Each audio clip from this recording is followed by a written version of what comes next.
please lah, apalagi lu cowok ya, cowok please. Mau lulus kuliah berarti udah di atas 20 tahun. Kalau udah tahu bokap lu tuh kagak ada, ya jangan apa-apa lu tuntut ke kakak lu. Kakak lu juga punya kehidupan, dia harus bangun kehidupannya sendiri. Sebuah video yang tengah viral di media sosial memperlihatkan momen emosional antara sepasang kakak dan adik. Dalam video tersebut, sang adik meluapkan kekesalannya kepada kakaknya karena belum juga menerima uang untuk keperluan wisuda dan kuliahnya. Konflik ini mencerminkan tekanan ekonomi yang dirasakan oleh banyak keluarga, terutama ketika peran sebagai tulang punggung keluarga jatuh pada anak yang masih muda. Dalam videonya, sang kakak mengunggah curahan hatinya. Ia mengaku terkejut saat adiknya marah-marah karena uang wisuda masih belum terpenuhi. Ternyata benar, berat banget jadi tulang punggung keluarga. Maafin kakak ya dek, kakak nggak tahu harus gimana lagi. Harusnya gua bayarin dulu uang wisuda daripada cicilan KPR. Ungkapan ini menggambarkan dilema antara memenuhi kebutuhan pribadi, tanggung jawab keluarga, dan keterbatasan finansial. Percakapan yang terekam menunjukkan sang adik yang merasa kecewa dan frustasi. Ia merasa tidak dipahami dan membandingkan keadaannya saat ini dengan masa kuliah sang kakak yang masih memiliki sosok ayah untuk menopang biaya. Sementara itu, sang kakak hanya bisa terdiam, tidak membalas kemarahan adiknya. Momen ini menyayat hati banyak netizen yang budiman karena menunjukkan bagaimana beban ekonomi dapat meretakkan hubungan keluarga, terutama ketika komunikasi dan harapan tidak berjalan seimbang. Video ini menyentuh banyak hati dan membuka ruang diskusi tentang pentingnya dukungan emosional, komunikasi terbuka dalam keluarga, serta kesadaran bahwa tidak semua orang punya privilege atau kemudahan dalam menempuh pendidikan tinggi. Gua kalau bisa miliar mending ada bokap di sini daripada lu. Lu pernah ngerasain kayak gua nggak? Bokap masih ada ya waktu kuliah ya, makanya lu nggak pernah ngerasain apa yang gua rasain. Lu pernah nggak bayar UKT telat? Hah? Gua malu bang harus minta sama dekan permohonan maaf. Ya gua lagi ngusahain. Alah, iya lu ngusahain dari kapan bang bilang? Gua malu bang, gua udah ngadep 3 kali Ya bang. gua butuh waktu. Ya sampai kapan sih bang? Kalau misalnya lu mau gak bisa bilang bang, biar gua gak usah wisuda. Daripada kayak gini gua jadi malu sendiri. Kayak bilang sama teman-teman gua, iya gua bakal wisuda, tapi apa bang? Gak pernah sih bang rasain yang gua rasain bang. Enggak mau, enggak. Sekarang lo mau apa? Gua kalau bisa miliar mending ada bokap di sini daripada lu. Aku gak lu aja yang mati. Gua belain aja anak ibu gara-gara bisa ngasih uang kan ke ibu.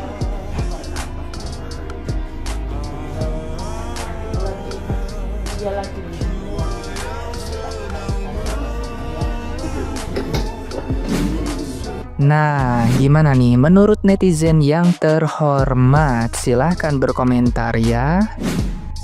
Jujur gue sebagai anak pertama dengar kata-kata itu kayak, lu pernah nggak ngerasain jadi gue like, oke, lu ngerasain nggak jadi anak pertama gimana, bro? Gue juga nggak ada bokap di sini dan gue anak pertama dan gue harus keluar dari kuliah gue. It was hard at the first time. Lu masih untung, lu masih bisa kuliah di kuliah abang lu, walaupun telat. Lu harus bersyukur, lu sebagai adik itu harus bersyukur karena abang lu itu bukan ngebiayain lu doang. Itu ada mak lu, itu ada lu, dan dia harus ngebiayain dirinya sendiri. Lu mikir sebagai anak kedua gimana cara ngebantu abang gua. Part time banyak kali. Lu Dewi juga bisa kali, daily work, part time, a lot of chance. Tapi lu sendiri nggak ngelakuin itu. What the fuck is wrong with your brain? Walid, gue kasih tahu ya. Nih gue sebagai perempuan aja gue mampu kuliah sendiri, bayar UKT sendiri, biaya hidup sendiri. Kalau dipikir-pikir, bayar UKT sama biaya hidup itu lebih mahal, jauh lebih mahal nih bayar UKT. Lu sebagai cowok kerja, Walid, kerja, jadi gojek kayak jualan kok, gitulah. Gue aja nih sebagai perempuan gak ada yang support, apalagi orang tua gue sendiri anak pertama, gue mampu menyelesaikan kuliah gue hingga sampai wisuda nih. Dari apa? Dari kerja, dari kaki jadi kepala, dari kepala jadi kaki. Makanya lu jangan kebanyakan gengsi. Walid denger tuh, kasihan abang lo. Jujur ya, gue tuh gak ada simpatik-simpatiknya sama adeknya. Perkara lo laki nih ya, lo punya 2 tangan, punya 2 kaki, terus abis itu lo punya otak yang bagus. Ibaratnya lo bisa kerja, nyet. Ya, ibaratnya juga waktu pas lo lagi kuliah, lo bisa part time. Ini laki apaan modelannya kayak begini kan, sampai nangis-nangis kayak begitu. Masalahnya gini loh, abang lo itu kan udah KPR, dimana kalau nggak salah dia tuh pernah lihat di FYP gue, dia itu aja sampai kesulitan buat KPR, terus dia aja mau ada rencana untuk over credit. Abang lu udah ngelakuin maksimal, lu tahu nggak bunga KPR itu gede gitu. Nih kelakuannya, lu jadi anak laki jangan manja gitu. Ibaratnya nggak apa-apa lu malu, temen-temen lu juga kagak ngasih lu duit, kagak ngasih lu makan. Ibaratnya kayak begitu. Mendingan lu kerja, lu modalin sendiri tuh ya wisuda lu ya, itu buat masa depan lu begitu. Gak usah drama gitu, mentang-mentang anak bungsu semuanya emang harus all attention to you, kagak gitu. Udah gede jangan manja, cok. Malu lu. Jadi gini ya adik-adik yang tidak tahu bersyukur, kakak lu itu bukan pengganti bokap, bukan adalah bapak lu, bukan juga kalau misalnya kakak lu perempuan bukan berarti ibu lu. Kalau kalian adik-adik yang gak tahu diri kayak di bagian video depan, iya mungkin memang kakak lu dulu bisa lulus pas bokap lu masih ada, jadi dibayarin kuliahnya, bayarin wisudanya. Tapi waktu pas awal bokap lu masih susah, kakak lu ini udah lahir, udah dicrotkan ke dunia. Jadi porsi susahnya udah dirasain waktu pas dia kecil. Ketika bokap lu itu masih belum sukses, tinggalnya masih di rumah kontrakan sepetak. Waktu pas zaman kecil ke sekolah ngeliat teman-temannya di sekolah pada punya mainan yang bagus, kakak lu nggak punya, cuma bisa iri doang. Dan perasaan kayak gitu itu perasaan yang benar-benar hopeless banget, gak bisa dipapain lagi. Dan ya bisa aku bilang kalau misalnya untuk hal yang kayak di depan, anak-anak yang adiknya ini jauh lebih beruntung karena waktu muda nggak perlu ngerasain itu. Karena bahkan mungkin ya ketika bokapnya masih susah di masa awal-awal merintis, kakak ini mungkin bisa jadi sampai harus nahan lapar karena gak ada apa-apa, bokapnya gak punya apa-apa. Dan lo adik gak tahu diri yang ketika lahir bokap lu nih udah agak suksesan lah, udah agak mendingan rezekinya, udah ngerasain hidupnya agak enak, jadi lu bisa bilang, oh kakak lu dulu kuliah dibayar sama bokap lu, kan itu jelas karena bapaknya udah ada duitnya gitu kan buat biayain kuliah kakaknya. Lu gak pernah ngerasain tuh masa kecil yang gak enak itu. Please lah, apalagi lu cowok ya, cowok please, mau lulus kuliah berarti udah di atas 20 tahun.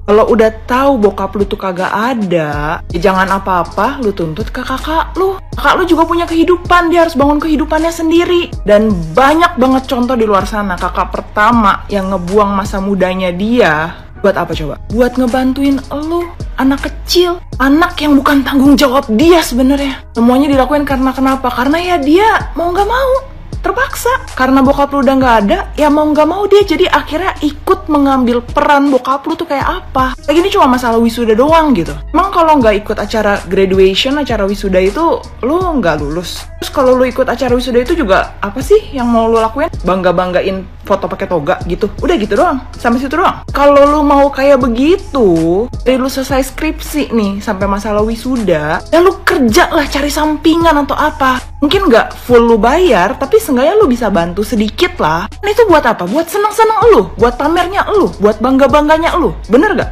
Tolonglah, apalagi laki ya. Gimana nanti kalau punya istri? Lu cuma mau ongkang-ongkang kaki doang di rumah? Istri lu yang kerja gitu buat bikin lu seneng? Hah? Sedih banget gak sih ngeliat videonya? Gimana ya mau bilang ngerti jadi adenya?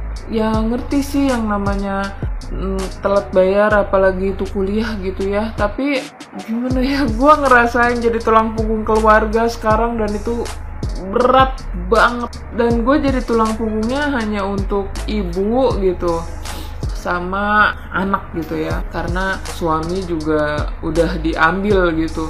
Tapi ngelihat dari sini tuh gimana ya, gue dulu waktu almarhum bapak pergi yang nerusin nafkah adalah kakak gue yang pertama, dimana kakak gue juga perempuan gitu, dan dia bisa menyekolahkan gue sampai lulus SMA dengan mati-matian. Dan gue juga waktu itu part time gitu, abis sekolah kerja gitu ya, dengan gaji yang gak seberapa, nggak apa-apa, yang penting bisa bantuin gitu. Nah ketika kuliah, gue harus kuliah, kakak gue tuh nggak bisa kuliah demi masa depan adenya gitu. Jadi pas gue pengen banget kuliah ya, gue berusaha sendiri.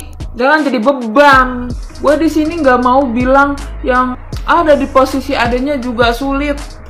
Lo itu laki. Apa yang udah terjadi sama orang tua yang udah nggak bisa nyalahin siapapun. Coba posisi lo dibalik kalau sana lo jadi abang lo, punya adik modelan kayak lo. Idih, gue mah gimana ya, gue nggak habis pikir ya lo kerja, lo tuh laki, lo kerja cari duit buat sekolah lu, masa depan lu tuh ada di tangan lu nya aja yang terlalu bergantung sama abang lu, kagak mau ada usahanya. Di video itu aja udah jelas ya, abang lu tuh bayar KPR, nafkahin orang tua, ngasih makan lu, sama biaya sekolah lu. Banyak banget yang dia pikul, dia juga punya masa depannya sendiri. Lu di sini tuh kayak mempertahankan ego lu cuman karena lu malu. Wisuda lu belum dibayar, tapi lu nggak mau ngertiin posisi abang lu yang nanggung semuanya. Lu juga nyalahin emak lu. Ya bela dia. Karena dia udah ngasih dibuang kan gitu. Lah iya dibela, orang dia yang ngasih nafkah. Orang dia yang cari duit mati-matian buat lu, buat mak lu semuanya. Lalu udah tua, bukannya lu sambil nyari kerja, sambil kuliah, lu nya aja dasarnya pemalas. Gue tadi sempet mikir-mikir ya, adanya perempuan kali, tapi kalaupun adanya perempuan juga kagak tahu diri banget dah. Kagak taunya sama laki. Makin kesel aja gue ngedengernya. Gue salut banget sama abangnya dah. Itu dia udah kayaknya udah nahan emosi banget. Ya Allah, sabar banget gitu abangnya. Kalau gue yang jadi abangnya udah beda cerita itu,